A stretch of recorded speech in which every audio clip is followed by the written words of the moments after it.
Hello, and welcome to Waterton Glacier Science and History Week 2021. My name is Melissa Slottick, and I'm with the Crown of the Continent Research Learning Center here in Glacier National Park. Thanks so much for joining me today as we explore current scientific research and conservation efforts in Waterton Glacier International Peace Park.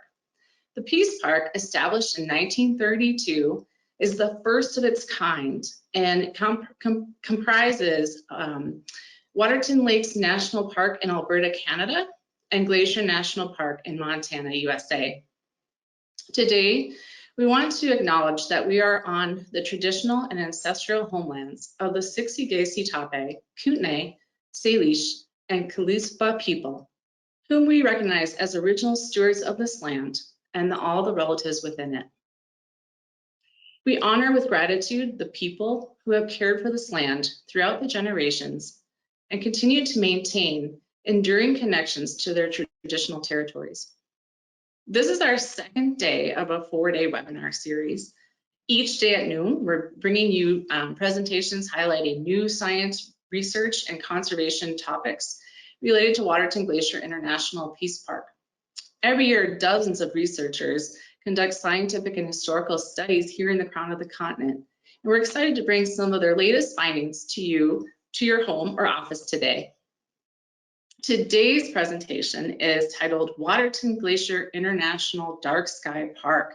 And we have three amazing presenters: Iree Wheeler, a PhD candidate at Utah State University; Ashley Wruth, Visitor Experience Product Development Officer at Waterton Lakes National Park; and Mark Biel, wildlife biologist at Glacier National Park. So a little background: Iree Wheeler was a dark skies intern at Glacier National Park in 2015 and responsible for developing the glacier portion of the Waterton Glacier International Dark Sky Park application. For her role in this effort, Iree was recognized with a 2020 Dark Sky Defender Award by the International Dark Sky Association. Following her internship, Iree went to the University of Montana to pursue a master's degree researching visitor use patterns in glacier. She's now a doctoral student at Utah State University in the Institute for Outdoor Recreation and Tourism, studying access to public lands and visitor experience in national parks. With a degree in ecology from the University of Manitoba, Ashley Wruth has pursued an interest in conservation within national parks for 15 years. She began with active resource management at Grasslands National Park and transferred to Waterton Lakes National Park in 2013 as the Interpretation Program Coordinator to engage visitors and learn about conservation and restoration initiatives. Today, Ashley works as a Product Development Officer on a number of visitor experience projects, which includes leading the Dark Sky program for Waterton Lakes.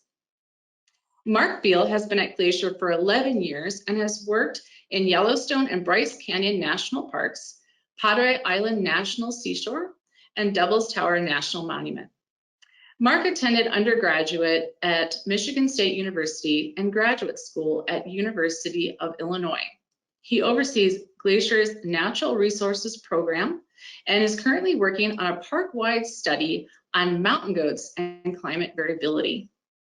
But Mark may be better known as the holder of the leash for Glacier's Bark Ranger, Gracie. Together, Gracie and Mark are working to keep visitors and wildlife safe and to educate the public on how to properly interact around wildlife. Thanks again for joining us today. The presentation will last about 30 minutes, and there'll be roughly 10 to 15 minutes afterwards for questions. Feel free to write your questions down in the questions box at any time during the presentation or afterwards. And we'll try to get to as many questions as we can. And make sure, if you're looking for live captioning, to look into your chat box, and there'll be a link directing you on how to get that. At the end of our webinar today, you're going to also receive a survey asking for feedback, and we really love to get feedback today to make some of these presentations better in the future. With that, I'm going to hand it over to Iree, and she will begin our presentation. Okay, Iree.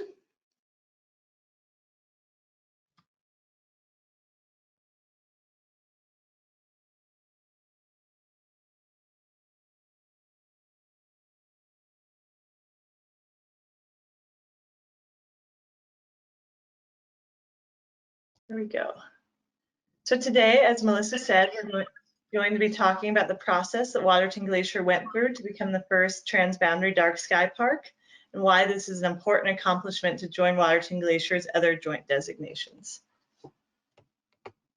So before we start, what is a dark sky park? The International Dark Sky Association works to protect night sky resources for present and future generations. The IDA has 5 types of places they recognize for outstanding dark sky resources and commitment to protecting the night sky against light pollution. These include dark sky communities, dark sky reserves, dark sky sanctuaries, urban night sky places, and what we'll be talking about today, which are dark sky parks. For Waterton Glacier, becoming a dark sky park was important because light pollution worldwide is leading to a decrease in starry night sky viewing opportunities.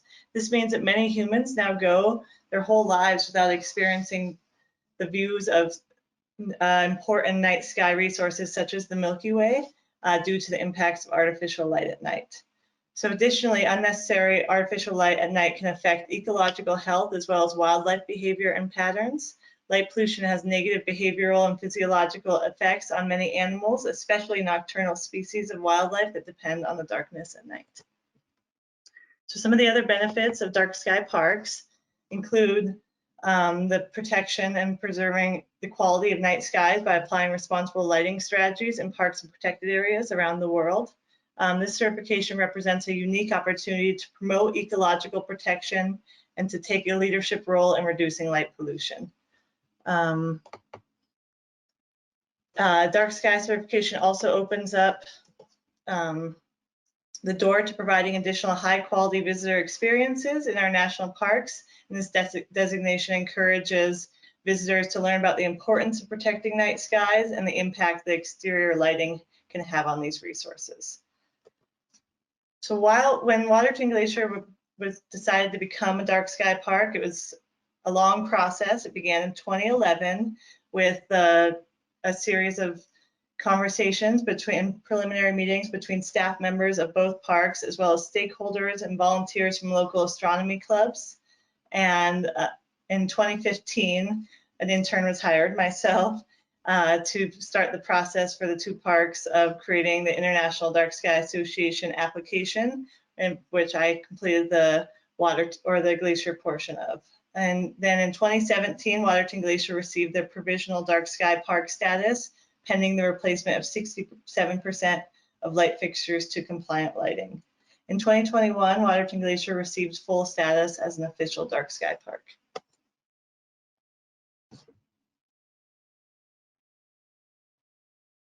So as part of the application process that Iree was discussing, both Waterton and Glacier National Parks had to obtain letters of support for being a dark sky park from local governments, communities, and partners. The application for Waterton Glacier to become a dark sky park to the International Dark Sky Association also required the following components, including a detailed lighting inventory and replacement plan, as well as monitoring, education, and outreach. So our presentation will cover these topics in a bit more detail. Next.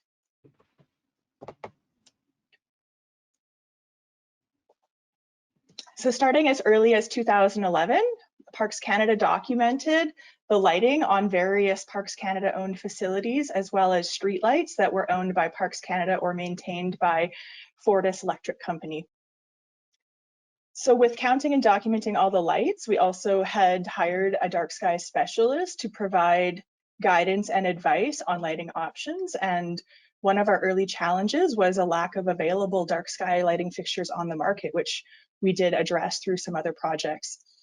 From 2015 to 2021, the Federal Infrastructure Investment Program presented a unique opportunity for Waterton Lakes to reinvest in responsible lighting on its facilities as part of other construction projects that were addressing deferred maintenance within the national park. So through this process, unnecessary lighting was removed. For example, 21 streetlights from the townsite campground were taken out. We had upgraded lighting, so dark sky compliant bollards replaced some streetlights, for example, within the marina area and in the townsite campground. And lighting wall packs on entrances to facilities were also retrofitted with dark sky compliant fixtures. And the dark sky compliant fixtures shine the light down to reduce the light pollution. Most recently, Waterton Lakes has installed new dark sky friendly street lighting this summer on both Parks Canada and Fortis maintained streetlights within the community and at our entrance gates. And these meet both Parks Canada's guidelines on outdoor lighting and IDA's lighting standards, as well as providing a safe experience for visitors.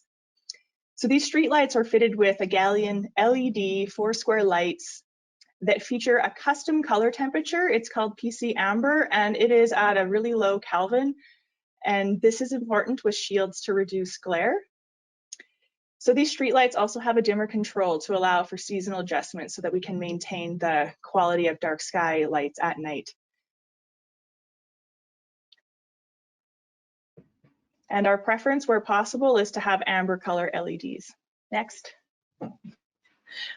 Similar to Waterton Lakes, all light fixtures in Glacier were inventoried, and this was ended up being over 2,000 fixtures. And park staff worked with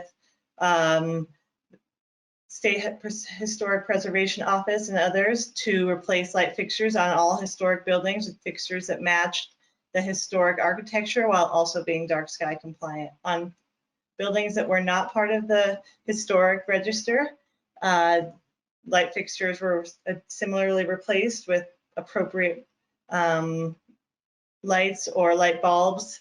Additionally, metal shields were put onto fixtures that shone outwards so that all light was directed down. You can see in these two pictures, the top one is before, and the bottom one is after, when an LED light bulb was installed that directed light downwards.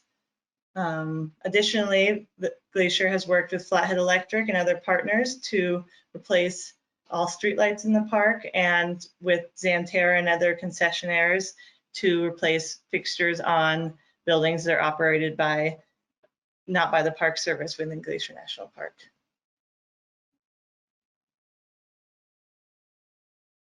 Ashley? So sky quality is measured with a sky quality meter device on the darkest nights, typically around the new moon, when there's no moon in the sky and when the sun has set for at least an hour or more. And to get these accurate measurements, it's really important to go out when there's clear skies with no cloud cover or smoky haze and no snow reflectance on the landscape as well. So these measurements are typically obtained in September or October, and there's 6 locations that are surveyed in Waterton Lakes National Park. Together, Waterton Glacier International Peace Park received gold tier status with their provisional designation for exceptionally dark skies. So initial readings that were documented with the application ranged from 21.16 within the Waterton community to 21.58 in the more remote day use areas, including Cameron Lake and Red Rock. So most recently, we've obtained some sky quality meter readings in 2021, and they do show a slight improvement in our numbers. So these range from 21.65 in the community to 21.82 in Cameron Lake. In addition, photographic evidence documenting sky quality was also submitted within the application, and you can see some of the pictures right here on our slides. Next. Similar to up in Waterton, Glacier used the same sky quality meters to collect sky quality readings and found excellent dark sky resources with readings ranging from 21.51 to 21.81, clearly demonstrating that Waterton Glacier have excellent night sky quality to protect between the two. Next. In addition to sky quality monitoring and obtaining those readings, one of the Calgary Royal Astronomical Society volunteers had participated in a volunteer citizen science project in Waterton Lakes National Park, and this was called the Great Worldwide Star Count. And so the Great Worldwide Star Count measures how many stars within specific constellations are visible So you could see from the map that multiple locations were observed throughout and adjacent to the Waterton town site. And even in the middle of the town site, there were still many stars visible. So with recent upgrades to lighting, the Waterton Lakes community itself remains an important opportunity for visitors to experience our starry night skies. Next. So education on night skies, light pollution, and the value of darkness to nocturnal creatures and humans is a requirement for maintaining dark sky status. Education and interpretation on a variety of topics began to be offered in Waterton Lakes National Park starting in the summer of 2011. And since that time, we've reached over 18,500 visitors with different experiences and programs. We had various styles of programs that were offered to the visitors to provide these educational experiences, which did include evening theater programs at our theaters. And we had a variety of solar and night sky discovery tables, as well as events on Parks Day with guest speakers from NASA. And some of our best events were the summer astronomy special events that were also supported by Glacier National Park staff and volunteers that brought their own telescopes from the Lethbridge Astronomy Club and the Calgary chapter of the Royal Astronomical Society, so that participants could experience all kinds of deep space objects. With that, we've calculated over 200 volunteer hours in support of these experiences. And in true Peace Park style, we also attended some of the Logan Pass star parties with our friends in Glacier.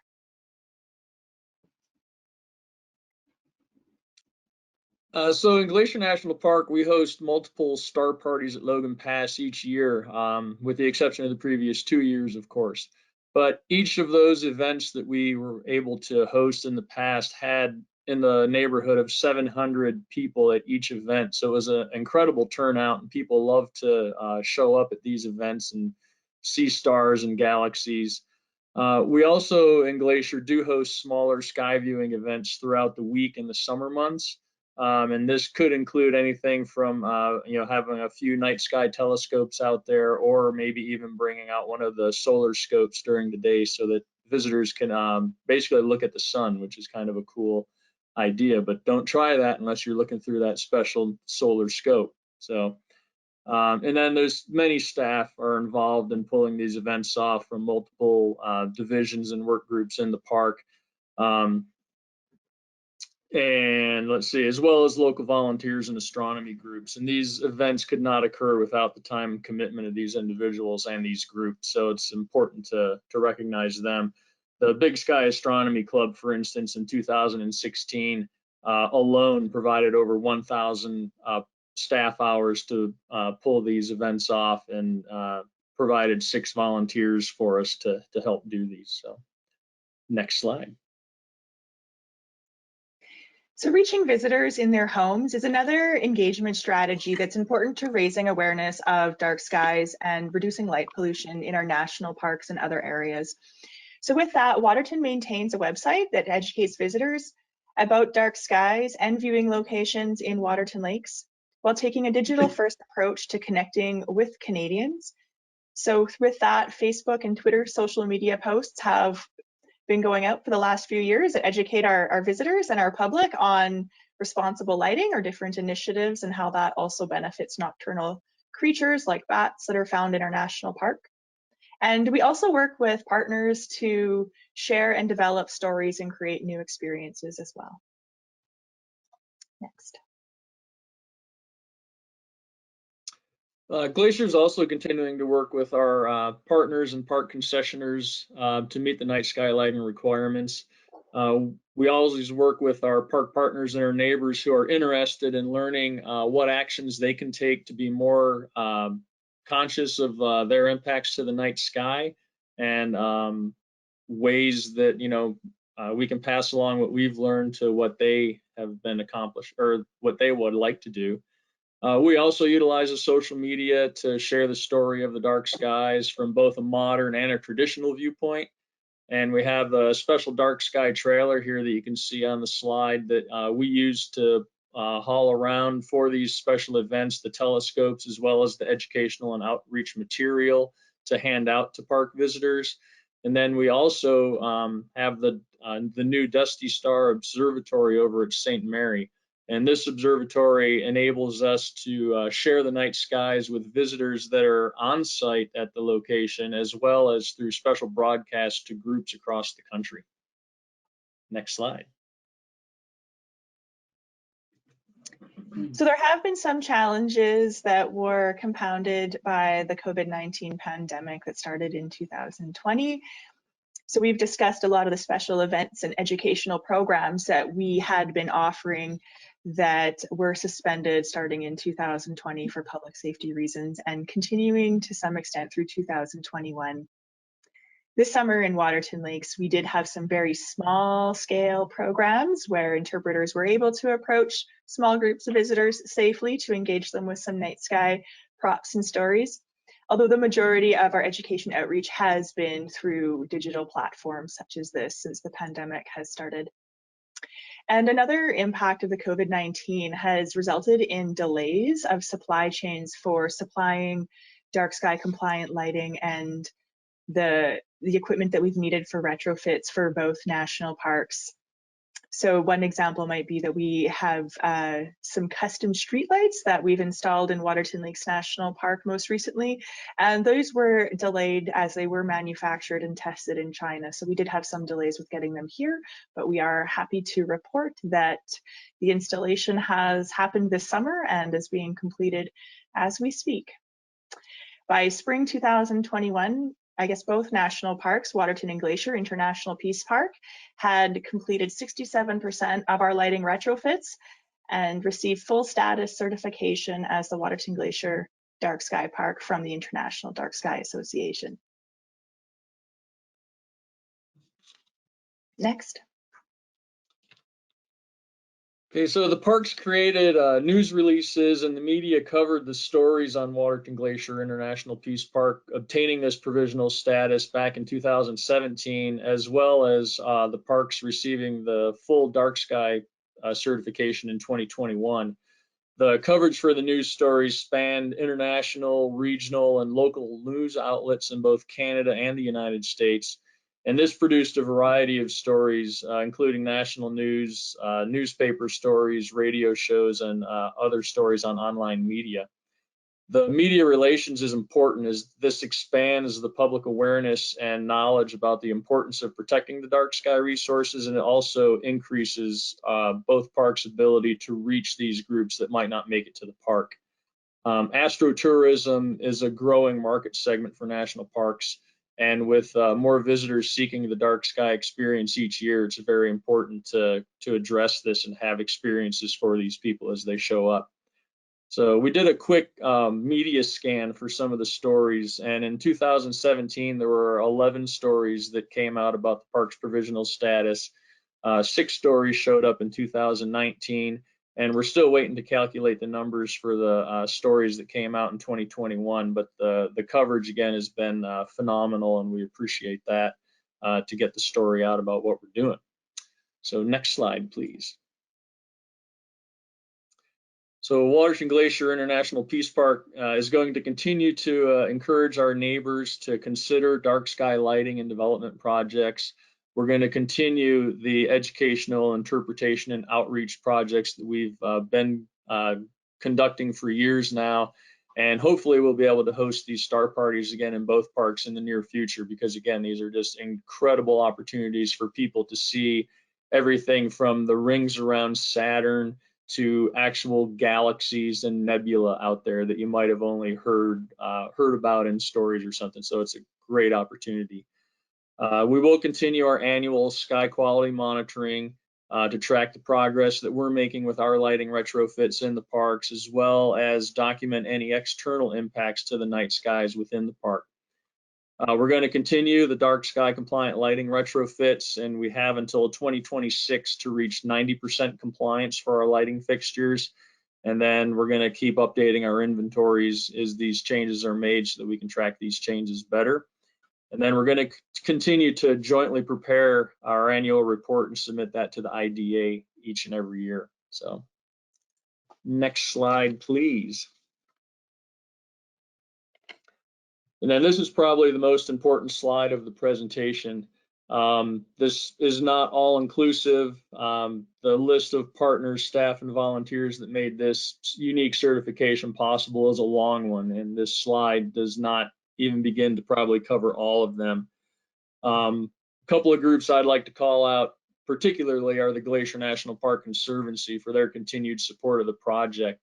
As Iree mentioned earlier, they were the ones that provided the funding that allowed us to hire Iree to focus solely on the dark sky application. She was able to gather all the information for Glacier. The folks from Waterton would send her their information, and she would piece this all together into the application and got that sent off successfully. And the Conservancy has also completely funded the purchase of the night sky friendly lights, the bulbs, and the street lights for installation in Glacier. And without their support, the project wouldn't be where it is today. And then also the Big Sky Astronomy Club for their support for sharing the park's night skies, helping with the lighting inventory, and sharing their expertise and excitement about the night skies for the park visitors. And Glacier National Park Volunteer Associates helped contribute time and effort for the lighting inventories. And last but not least, a big thank you to the park leadership in both parks for their continued support of this project and interpreting the dark night skies. And again, a big thank you to Iree for getting all this stuff together. It was complicated, it was difficult, and if you pardon the pun, she did a stellar job. So thank you.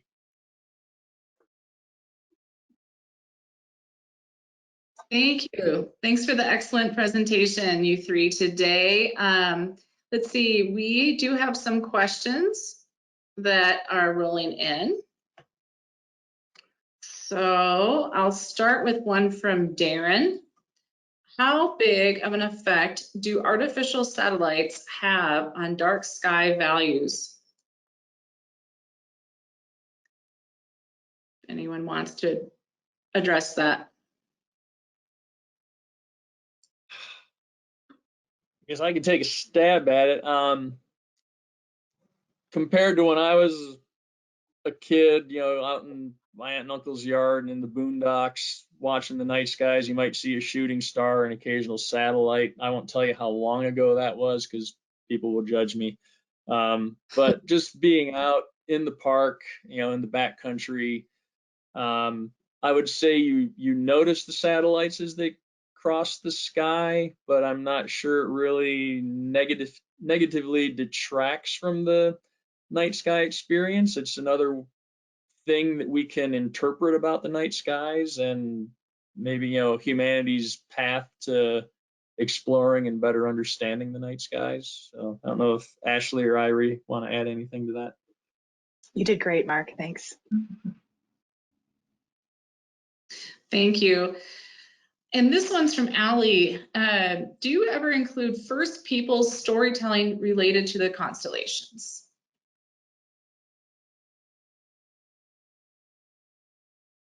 I'll jump in for Glacier and then Ashley can do her perspective. But at the Dusty Star Observatory in Glacier, we do in the summertime have some native teepees put up that are painted to reflect some of their night sky stories.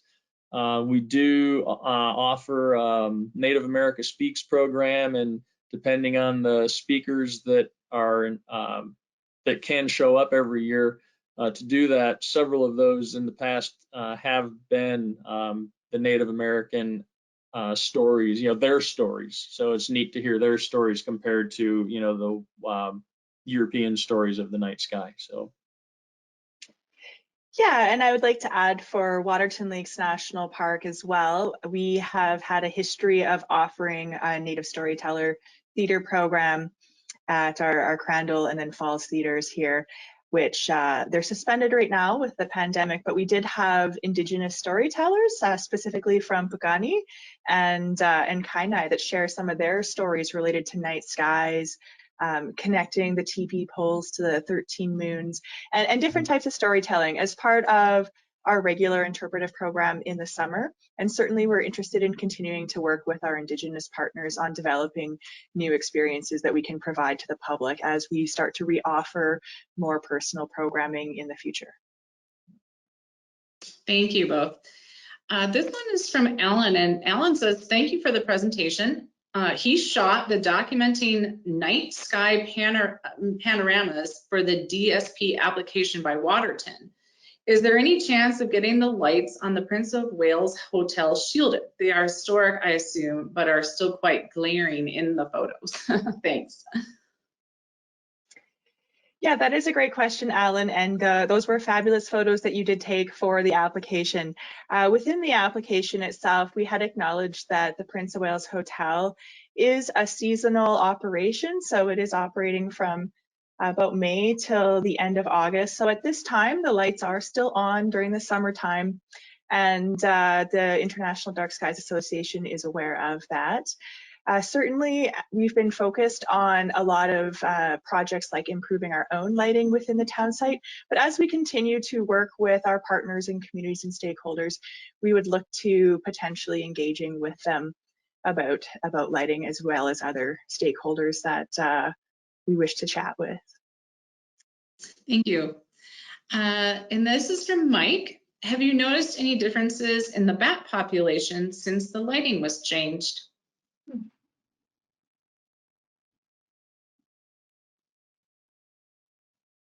I'll jump on that, I guess, for Glacier. We haven't really noticed much, but we haven't been looking. We've been looking for bats, but not in particularly related to night sky projects that we have going on. I will say that in the housing area where we focus so far on the lighting replacement, there's always been a healthy bat population around, because we have leaky, drafty old buildings that they love to nest in.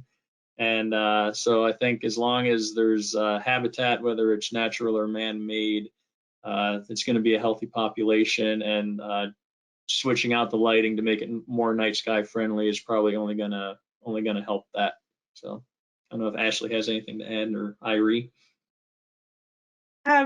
Same thing for Waterton Lakes National Park. There has been ongoing research and monitoring on what species of bats do live in the park. And once we had our Kenow fire back in 2017, they've been redoing surveys to understand the bat population.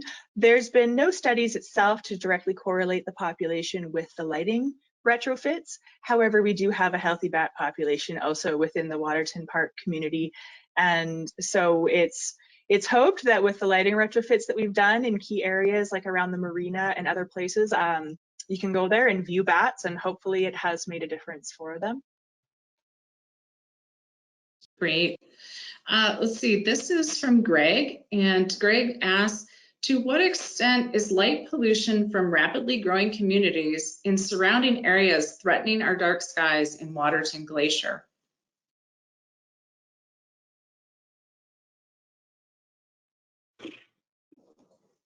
That's probably going to be one of the bigger threats to the dark skies in the park. We take care of what we can take care of inside the park, and if there's neighbors outside the park that are building or installing like a new campground or making renovations to a building that they own or something, if they're interested in learning more about it, they can reach out to us, and we can have that discussion and talk about the night sky friendly lighting and why it's important. Several communities, I know one of the local communities near us, Whitefish, has actually implemented night sky friendly ordinances in the city for any development or retrofitting or alterations to buildings that may occur. So anything from a certain point forward has to be night sky friendly. Not all local communities have that, but I think as we get the story out about what makes this certification that we got with Waterton Lake so important, that hopefully as the population continues to grow around here, the building will be done in a thoughtful manner to the night skies. So Ashley or Iree? I don't have anything more to add to that other than development within our Waterton Lakes National Park is guided by an environmental impact assessment process where we do require any new developments to have dark sky compliant lighting. But Mark, your answer for the outside is good, thanks. Okay, and this is from Danielle. Are there ongoing challenges or requirements to maintaining the dark sky certification?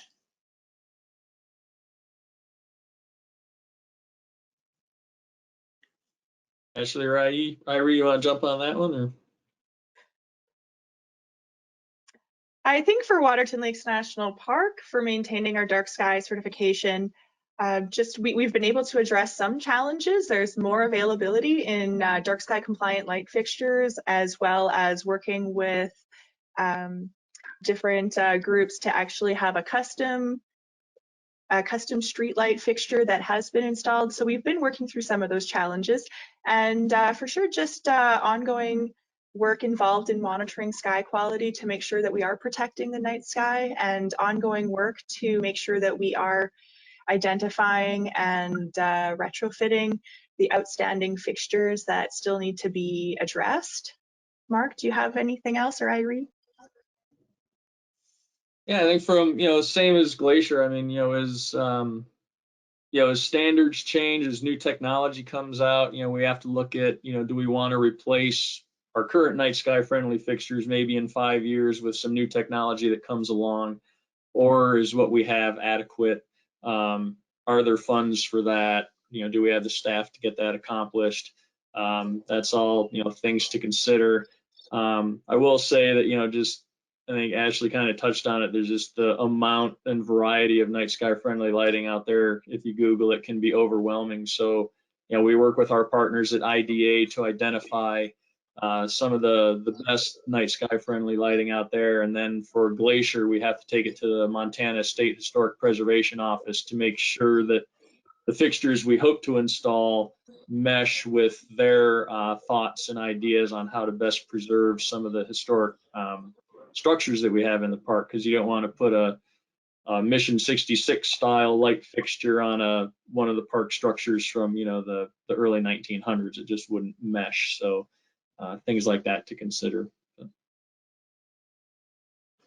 All right, excellent.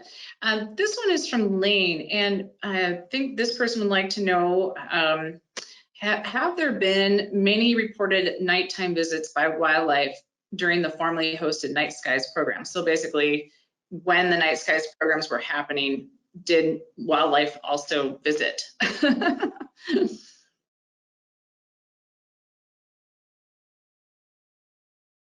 So I will say some of the star parties at Logan Pass, you get the occasional goat or sheep passing through, but they don't like to hang around because there's too many people, and they get to see the night skies all the time, so it's not that big a deal for them. So,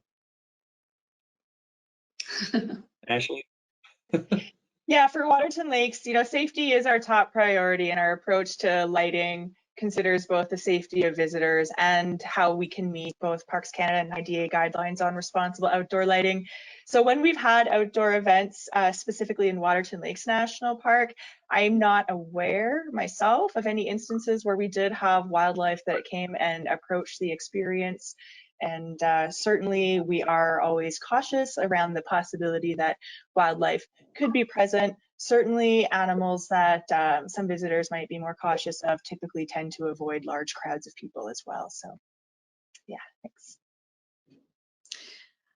Okay, Mariana asks, is there any authority that you have to ask businesses to turn unnecessary lights off at night who always keep them on, even during the winter?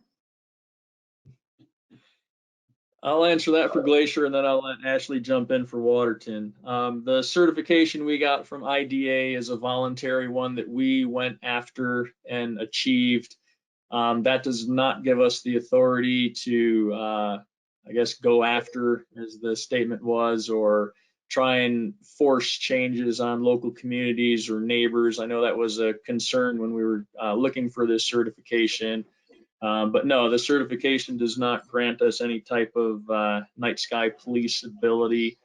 But as I think all of us kind of mentioned earlier, it does allow us then, or maybe put us out there as I don't know, an expert or someone that's already done it, for those that are interested on ways to switch out lighting with something that's more night sky friendly. So if people come to us, we'd be more than happy to provide them with options as projects are proposed for development around the park. Usually there's an opportunity to comment, and one of the comments we usually have is, if possible, we would love to see night sky friendly lighting go in so that it doesn't impact our dark night skies. And so far the reception to that has been, fairly welcoming. So, Ashley?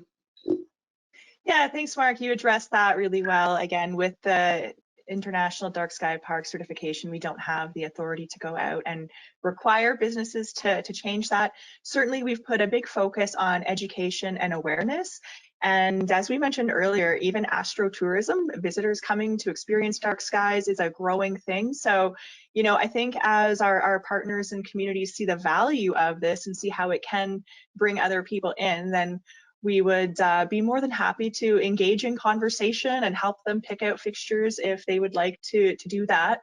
And also within our own environmental protection regulations, again, I was mentioning that we do have the environmental impact assessment in Canada, and with that in Waterton Lakes National Park, any new development or retrofits or construction projects through that process do have a requirement to put in something that is up to current standard for dark sky friendly parks. Thanks. Thank you. This is from Richard.